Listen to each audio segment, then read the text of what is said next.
Où se situe la France? Du côté nord ou du côté sud de la zone euro? Pour le déterminer, j'ai choisi de comparer la France par rapport aux deux blocs sur 5 critères habituels de démarcation entre les deux zones. Le niveau du PIB, l'évolution des comptes extérieurs, la situation du marché de l'emploi, le niveau relatif des taux d'intérêt et la situation des finances publiques. Le nord de la zone euro sera constitué de l'Allemagne, l'Autriche, la Belgique et les Pays-Bas. Le sud par l'Italie, l'Espagne, le Portugal et la Grèce. Regardons le premier critère, celui du PIB en niveau depuis 2005. Du côté du nord, la richesse créée est à un sommet. Du côté du sud, les dégâts de la récession et de la reprise avortée de 2010 sont encore bien là. La France, elle, est en position intermédiaire. Elle fait moins bien que le nord, mais a rattrapé son niveau de PIB d'avant-crise et devance la zone sud. En prenant plus de recul, en revanche, la position française devient plus claire. Elle colle aux pays du Sud durant la phase montante, mais son profil épouse beaucoup plus celui du Nord après la crise de 2008-2009. Sur ce premier critère, la France penche au Nord. Second critère, les comptes extérieurs. Le Nord continue d'engranger de confortables excédents courants.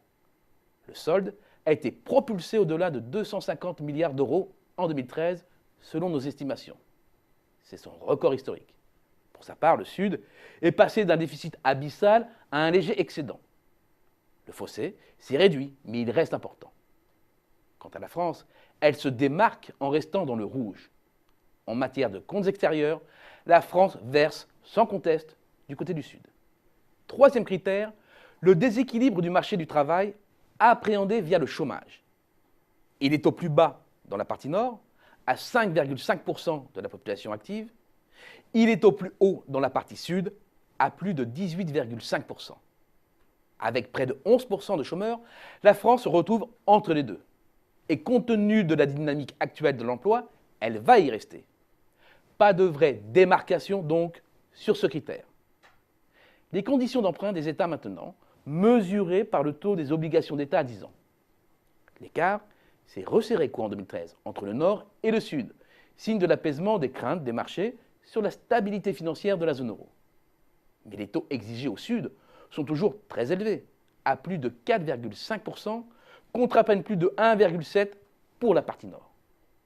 La France, avec 2,2%, colle au Nord. Une marque de plus donc du côté bleu sur 7 items. Dernier critère enfin, l'endettement public est maîtrisé dans le Nord, mais reste potentiellement explosif dans le Sud, où il se rapproche de 100%. Le niveau français est certes similaire, mais avec un risque de dynamique explosive moins aigu. En définitive, la France n'est pas le Nord, mais n'en déplaise aux Cassandres, elle n'est pas le Sud non plus. Elle est au cœur de l'Europe, le trait d'union d'un continent écartelé.